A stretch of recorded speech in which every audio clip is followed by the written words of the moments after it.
नमस्कार मित्रों, स्वागत है आपके अपने चैनल पर। आज हम शुरू कर रहे हैं मानव इतिहास की सबसे दिव्य, सबसे गहन और सबसे परिवर्तनकारी ग्रंथ श्रीमद् भगवद गीता का यात्रा मार्ग।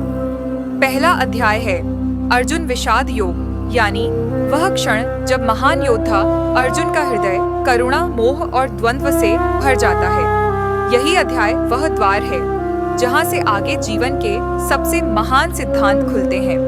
कुरुक्षेत्र केवल एक मैदान नहीं, यह धर्म क्षेत्र है जहाँ सत्य और असत्य का सामना होना है।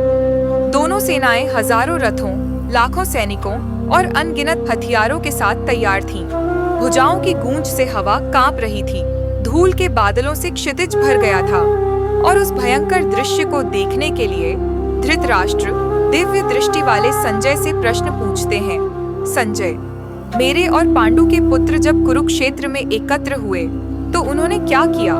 धृतराष्ट्र जानता है यह युद्ध उसके पुत्रों की जिद, अहंकार और अन्याय का परिणाम है, पर फिर भी उसका हृदय भय से भरा हुआ है।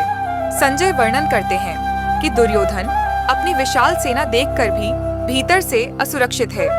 वह अपने गुरु द्रोणाचार्य के पास जाता है और कहता है, गुरुदेव देखिए, पांडवों की सेना कैसी सुसज्जित है।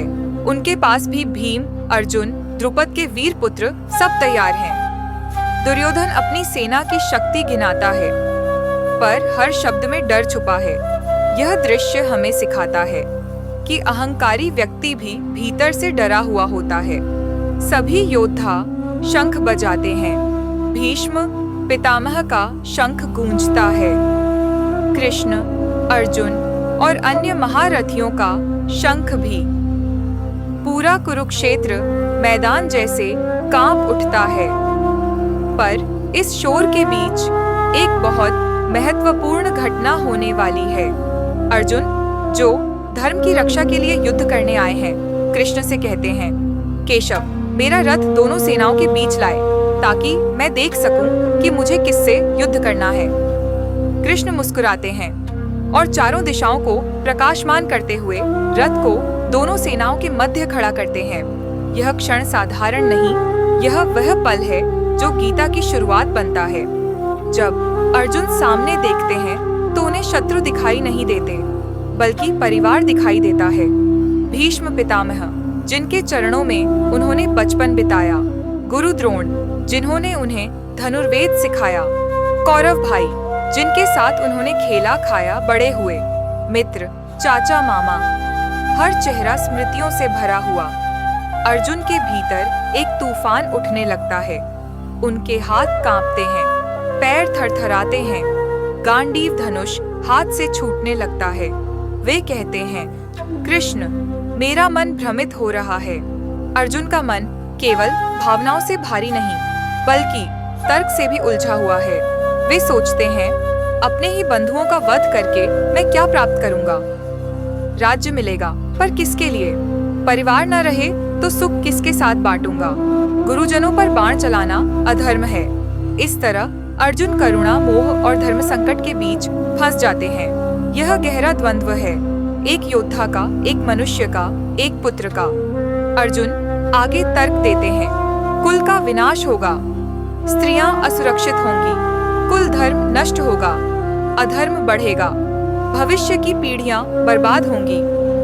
अर्जुन केवल युद्ध से डर नहीं रहे, वे परिणाम देख रहे हैं। वे सामाजिक संतुलन देख रहे हैं। उनकी आंखों में आंसू आ जाते हैं। अंत में अर्जुन कहते हैं, कृष्ण, मैं युद्ध नहीं करूंगा, मेरी शक्ति समाप्त हो गई है। और वे धरती पर बैठ जाते हैं, धनुष छोड़कर। पहला अध्याय केवल एक योद्धा की कमजोरी नहीं है, यह मानव मन का प्रतीक है। यह दिखाता है, जब संकट आता है तो मन द्वंद्व में फंस जाता है, निर्णय लेना कठिन हो जाता है, भावनाएं तर्क पर हावी हो जाती हैं, सही गलत की पहचान धुंधली हो जाती है। अर्जुन का विषाद वास्तव में आध्यात्मिक जागरण की शुरुआत है। कृष्ण अर्जुन को तभी ज्ञान दे सकते थे जब अर्जुन खाली हो जाते हैं। टूटे बिना कोई नया नहीं बन सकता। हमारी जिंदगी में भी कुरुक्षेत्र आते हैं। हमें भी ऐसे फैसले लेने पड़ते हैं जो दिल को तोड़ देते हैं। कभी कभी सही काम करना बहुत कठिन लगता है, हम भी अर्जुन की तरह मोह, भ्रम, तनाव और भय से घिर जाते हैं। पर याद रखिए, विषाद ही योग की शुरुआत है, दुख ही परिवर्तन का द्वार है, समस्या ही समाधान का मार्ग है। अर्जुन टूट चुके हैं और अब मंच तैयार है भगवान श्री कृष्ण की दिव्य गीता के उपदेशों के लिए। दूसरे अध्याय में कृष्ण अर्जुन को यह बताना शुरू करेंगे कि जीवन क्या है, कर्तव्य क्या है, आत्मा क्या है और मनुष्य को भीतर से शक्तिशाली कैसे बनना है।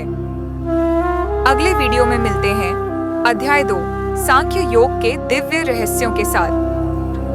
जय श्री कृष्ण, हरि बोल।